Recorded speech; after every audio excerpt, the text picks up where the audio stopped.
beginning, God created beast and man so that both might live in friendship. Evil men betrayed God's trust and waged bloody wars, not only against their own kind, but against the apes.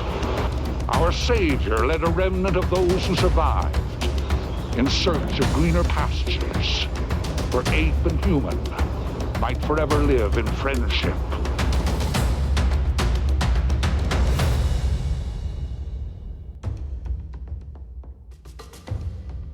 Welcome to Lawgiver. My name's Tom Elliot, and a couple of episodes back I reviewed the first issue of Beware the Planet of the Apes, the new comic from Marvel Comics.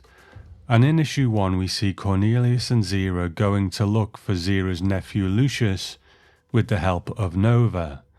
And ultimately they head into the Forbidden Zone, where they are confronted with Yankee Stadium. And as I said in that review, while I overall enjoyed the issue, there were a couple of things that didn't sit right with me.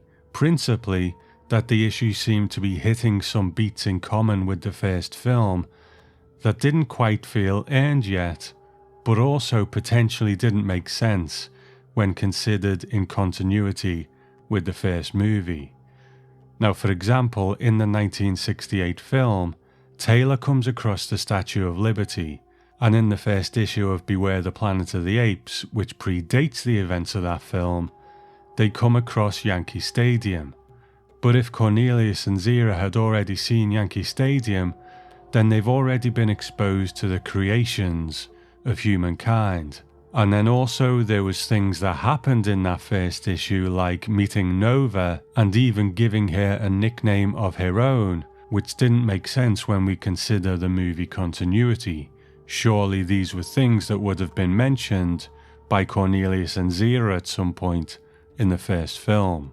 Now we'll talk a bit more about continuity later on, about what fits with what. But the thing about issue 2 is that it exposes Cornelius and Zira to things that you would again think would be mentioned in the first movie if they had in fact experienced it. But I also think that gives us a clue as to why ultimately that probably won't matter, and I will explain what I mean about that in a moment as well. So spoiler warning for Beware the Planet of the Apes issue number 2. The issue opens with some pages from the original Marvel Comics Planet of the Apes comics, namely its adaptation of Beneath the Planet of the Apes, where Brent, who is played by James Franciscus in the movie, encounters the mutants, that scarred race of humans who worship at the altar of the atomic bomb.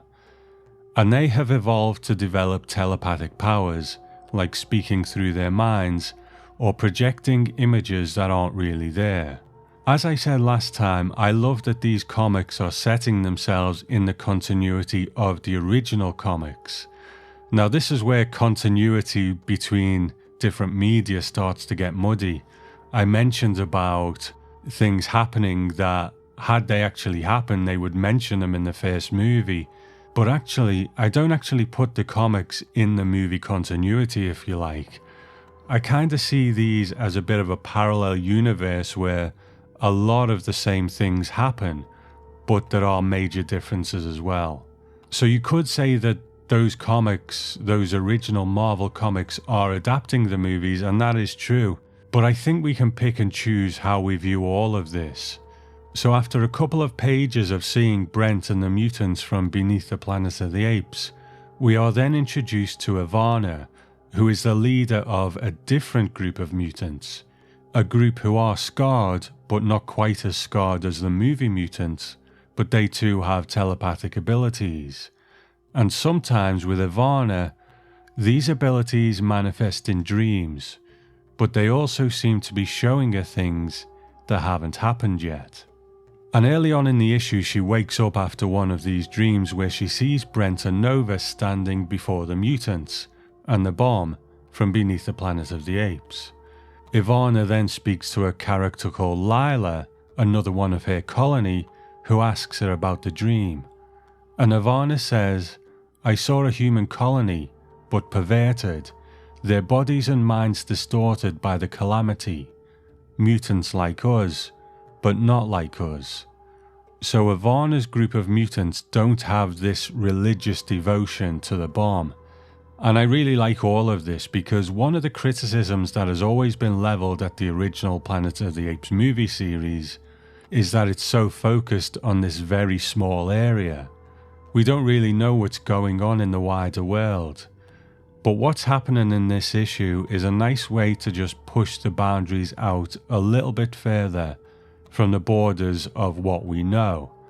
And although we're dealing in fantasy or science fiction here, I kind of feel that this is more realistic than a lot of science fiction TV shows where humans encounter an alien race and every alien on a particular planet are the same in their looks and their philosophy. What we see in this comic shows that mutated as they are, the mutants are still human, and different groups of mutants can be different. So going beyond the borders of Ape City and seeing what else is out there is absolutely what I think a new comic series should be doing. And when Ivana is asked, well, if these people are out there, why don't we seek them out? Her response is again very realistic and grounded. She says, why would we want to reunite with people like this? Now, in the spirit of seeing beyond the borders of Ape City, near the beginning of the issue, we get a really nice 2-page spread of a map of the whole area, which shows the city, the Forbidden Zone, and the location of the Statue of Liberty, and a couple of other things. And I really like that we get this, and I've been scouring my Planet of the Apes books to see whether this is something that has ever been documented before, but I can't actually find whether it has, so this may be a first. Now, after the finale of the first issue where Cornelius and Zira find Yankee Stadium, there's a nice exchange where Cornelius finds the building very magnificent and believes it to be proof of an advanced ape civilization, whereas Zira is far less convinced that it's the work of apes. But after Cornelius is shot by a trigger-happy mutant, the two apes, along with Nova, are taken in by Ivana and her people, and Ivana recognizes Nova as the woman from her dreams, who was with Brent and the fanatical warped mutants. And when Ivana probes Nova's mind, she realizes that what she's seeing are things that haven't happened yet. Now, Cornelius and Zira are given a tour of Yankee Stadium, which has become a settlement for these people, and Ivana says that she believes that she knows where Lucius is being kept. She thinks he's with a race of primarily gorillas known as the Hominidae Empire. Now, I'll leave it there in terms of details about the issue, and I'll just say that while I had my reservations about issue 1, I think I really enjoyed issue 2 a bit more.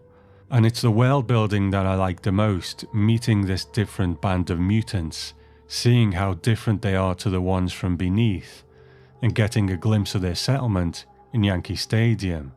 And also, our first glimpse of where the Hominidae Empire live is a really spectacular look at a civilization whose homes are carved out of the rock in this vast valley. Really beautiful artwork. So back to the concerns I raised about issue number 1, that Cornelius and Zira have actually met Nova already, and this should be something that they remember in the first Planet of the Apes movie or the first movie adaptation. So now, this has also been compounded by them meeting a whole bunch of intelligent humans in the form of Ivana and her people. Surely this is something that they would have remembered in the film. I think now I've seen where this story is going, I don't think that's going to be a problem going forward, now that we know who's involved.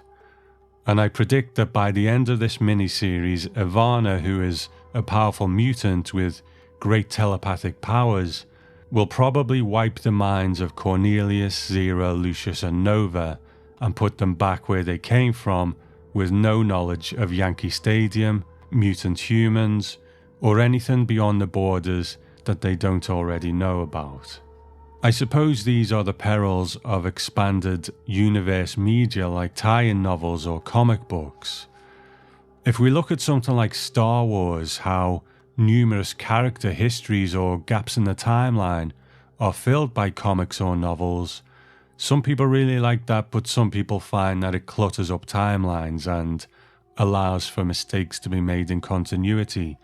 As I mentioned before, I kind of feel that the movies and the comics are separate continuities. Yes, the events of the first film happened in both movies and comics, but some things are different. Taylor looks a lot different.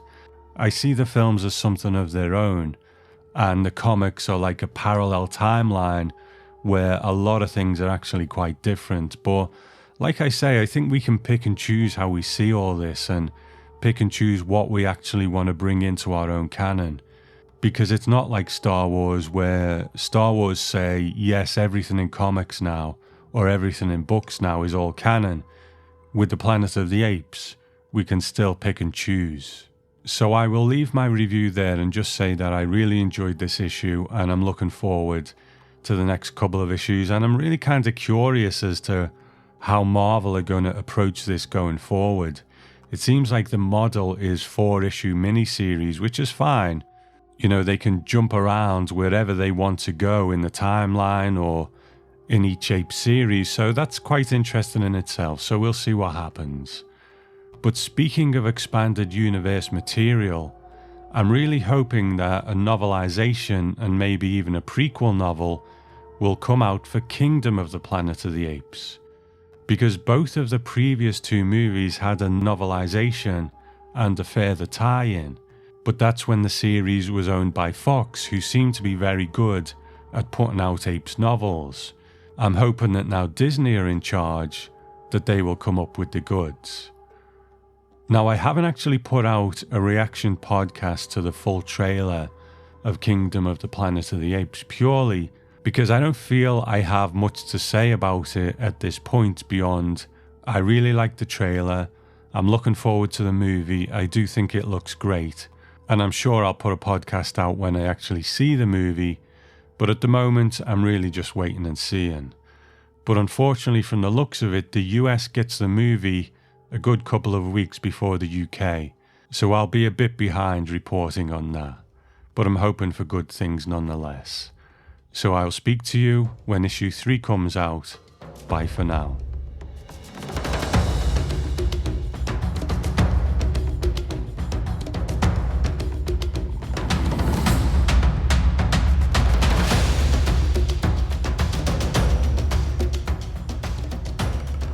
We still wait, my children. But as I look at apes and humans, living in friendship, harmony, and at peace, now some 600 years after Caesar's death, at least we wait with hope for the future.